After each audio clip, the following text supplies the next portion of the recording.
Hello students, welcome to channel सब कुछ no. आज के इस वीडियो में आप लोग पढ़ेंगे कि कैसे किसी दिए हुए कोड के बराबर कोड की रचना की जाती है और रचना के चरण को कैसे लिखा जाता है। अगर आप लोग चैनल पर नए हैं, चैनल को सब्सक्राइब करिए, वीडियो को लाइक करिए और ज़्यादा से ज़्यादा शेयर करिए ताकि सभी लोग आसानी से ऑनलाइन पढ़ाई कर सकें। देखिए, किसी दिए हुए कोड के बराबर कोड की रचना करना। तो यहाँ पर आप लोग ये देखेंगे कि कोई एक कोड दे दिया गया है। ये कोड पता नहीं है कितने अंश का है। अब ये कोड जब पता नहीं है कितने अंश का ये कोड है और हम लोगों को इसी कोड के बराबर एक दूसरा कोड बनाना है, तो कैसे बनाएंगे? ये आप लोगों को क्लास 7, क्लास 8, क्लास 9 में पूछा भी जाता है कि कैसे किसी दिए हुए कोड के बराबर आप लोग कोड बना सकते हैं। क्वेश्चन आप लोग जब सॉल्व करते हैं तो उसमें भी इसका यूज होता है, क्लास 10th में भी इसका यूज होता है। तो आप लोग देखेंगे कैसे हम लोग इसके बराबर कोड बना सकते हैं, जबकि ये कोड हमको पता भी नहीं है कितने अंश का है। तो देखिए क्या करेंगे। सबसे पहले आप लोग यहां पर एक सीधी लाइन खींचेंगे। जैसे ये BC खींचा गया है, ऐसे आप लोग एक सीधी लाइन कोई भी खींच सकते हैं। स्केल की सहायता से ही खींचेंगे आप लोग। मान लीजिए हमने एक स्केल की सहायता से, हमने यहां पर नहीं खींचा है, आप लोगों को स्केल की सहायता से ही खींचना है। कोई एक रेखा आप लोग खींच लेंगे, कोई भी एक रेखा खंड, उसका नाम मान लीजिए हमने लिख दिया PQ।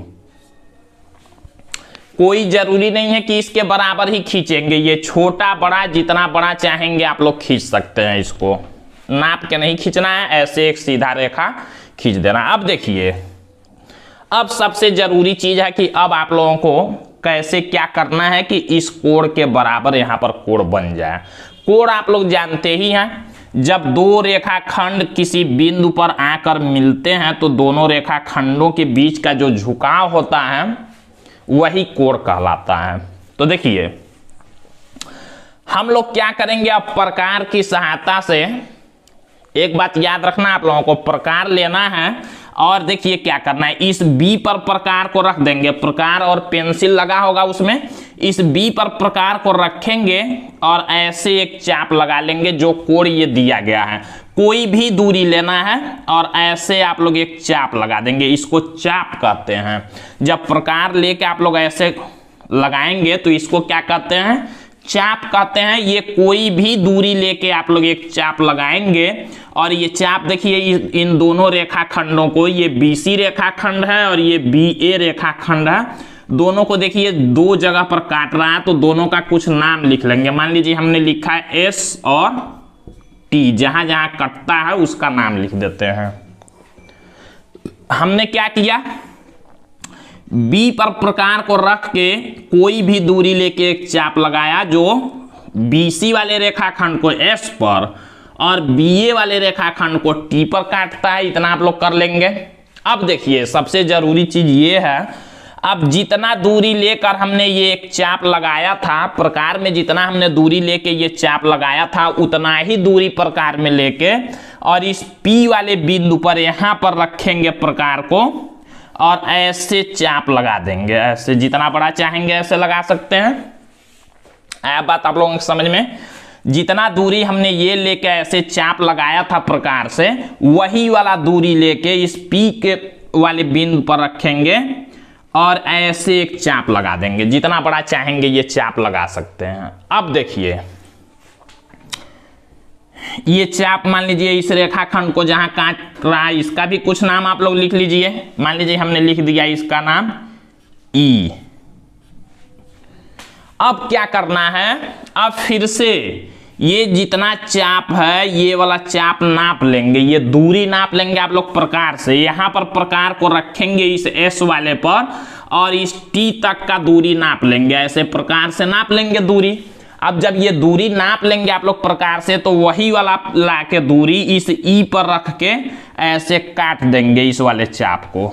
आया बात समझ में? इतना ये जो दूरी नापेंगे आप लोग चाप का, यही वाला दूरी इस E पर चाप प्रकार को रखेंगे और ऐसे चाप काट देंगे। ये पहले वाले चाप को मान लीजिए काट रहा है यहाँ, इसका कुछ नाम लिख देंगे। मान लीजिए F नाम हमने लिख दिया इसका जहां कट रहा है।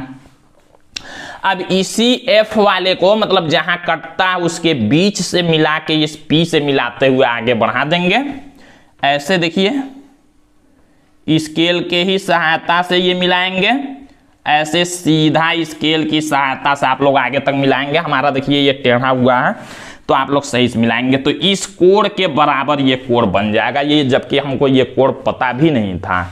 इसका भी नाम लिख लेंगे कुछ, मान लीजिए हमने लिख लिया R। तो इस तरह से आप लोग किसी भी दिए हुए कोण के बराबर कोण की रचना कर सकते हैं।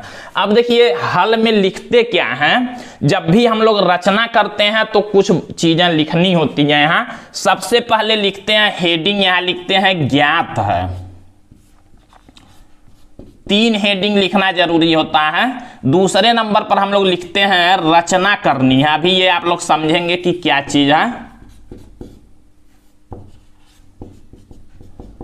और तीसरे नंबर पर हम लोग लिखते हैं रचना के चरण। ये जब भी आप लोग कोई भी रचना करेंगे, कुछ भी बनाएंगे, मैथ में रचना करेंगे तो ये 3 चीजें लिखना जरूरी होगा हल में।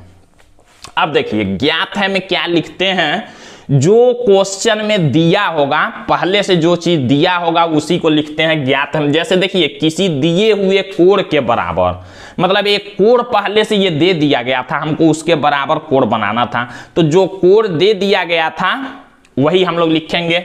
ज्ञात है मतलब क्या हमको ज्ञात है, पहले से क्या पता है, तो ये कोण पता है, तो इस कोण का नाम लिखना तो कैसे लिखते हैं ABC।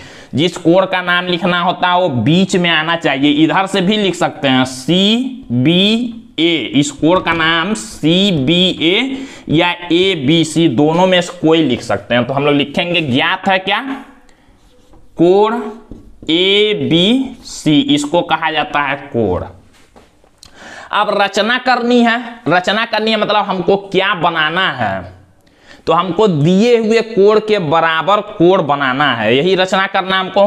तो लिखेंगे कोण, कौन सा कोण दिया गया, यही ABC, तो हम लोग लिखेंगे कोण ABC के बराबर कोण की। अब की हमने क्यों लिख दिया, क्योंकि रचना करनी है, इधर लिखा ही है, तो ऐसे मिला के पढ़िए आप लोग, कोण ABC के बराबर कोण की रचना करनी है, मतलब हमको बनाना है इस कोण के बराबर कोई कोण, हमने लिख दिया। तीसरे नंबर पर लिखते हैं रचना के चरण। ये काफी इंपॉर्टेंट होता है। रचना के चरण में नंबर डाल के जितना नंबर आप लोग चाहेंगे डाल सकते हैं। इसमें क्या करते हैं, जैसे बनाएंगे आप लोग ऐसे नंबर डाल के लिखते जाएंगे। मतलब सबसे पहले हमने क्या खींचा था, सबसे पहले हमने एक रेखाखंड PQ खींचा, यही हमने किया। ये तो पहले से दिया गया था, हमने ये खींचा, तो वही लिखेंगे हम लोग। पहले नंबर में लिखेंगे सर्वप्रथम, मतलब सबसे पहले हमने क्या किया, सर्वप्रथम एक रेखाखंड हमने खींचा, रेखाखंड PQ खींचा, सबसे पहले हमने यही किया था। अब दूसरे नंबर पर लिखते हैं। दूसरे नंबर पर हमने क्या किया, हमने इस वाले में एक कोई भी दूरी लेके एक चाप लगाया था जो BC को S पर और BA को T पर काटता, ये हमने किया था। तो हम लोग यही लिखेंगे, लिखेंगे B को केंद्र मानकर, B को केंद्र मानकर, देखिए केंद्र कहते हैं मतलब जहां पर हम लोग प्रकार रखते हैं, कोई भी चाप लगाते हैं तो जहां रखते हैं उसी को केंद्र कहा जाता है। तो B को केंद्र मानकर मतलब B पर हमने प्रकार को रख दिया, कोई भी दूरी लेकर, कोई भी दूरी लेकर एक चाप लगाया, एक चाप लगाया। देखिए ये हमने चाप जो BC को, जो रेखाखंड BC को S पर तथा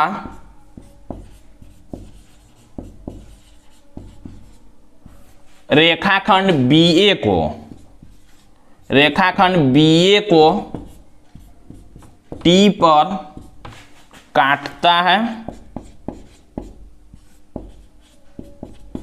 अब देखिए ये हमने कर लिया। अब हमने क्या किया था, BS, ये जो BS वाला दूरी है, यही दूरी हमने लेके एक चाप लगाया है, दूसरा हमने चाप P से लगाया है, तो वही हम लोग लिखेंगे। पुनः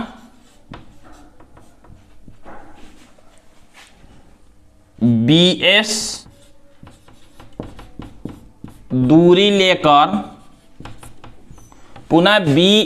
दूरी लेकर P से P को केंद्र मानकर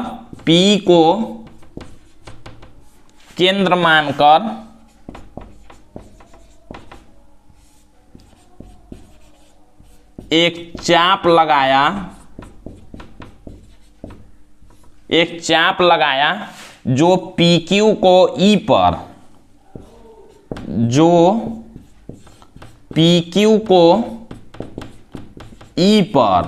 पर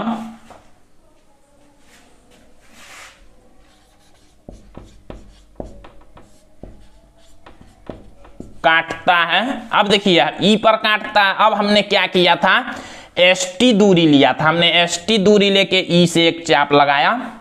हम लोग तीसरे नंबर पर लिख लेते हैं। अब E से या E को केंद्र मानकर E से ST दूरी लेकर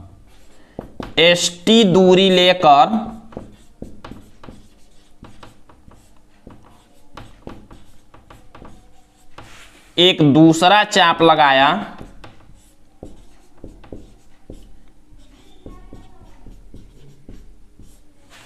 जो पहले चाप को F पर काटता है। अब क्या करेंगे हम लोग, P को F से मिलाते हुए आगे बढ़ाया, P को F से मिलाते हुए कहां तक बढ़ाया, R तक बढ़ाया। अब ये जो कोण बना, कौन सा कोण है, RPQ, तो लिखेंगे यही कोण। चौथा नंबर हो गया। पांचवा नंबर लिख लेते हैं, यही कोण RPQ कोण ABC के बराबर है। ऐसे आप लोग लिखेंगे। ये हमने कहां से लिखा, हमने जैसे बनाया था वैसे ही हमने सोच के लिख दिया। तो ऐसे आप लोग जैसे बनाएंगे, जैसे रचना करेंगे, वैसे ही रचना के चरण भी लिख देंगे। तो आप लोगों को पूरा नंबर एग्जाम में दिया जाएगा। तो उम्मीद है आप लोगों को ये वीडियो पसंद आया होगा। अगर वीडियो पसंद आया तो वीडियो को लाइक जरूर कीजिएगा। तो आज के लिए बस इतना ही, फिर मिलते हैं अगले वीडियो में एक नए टॉपिक के साथ।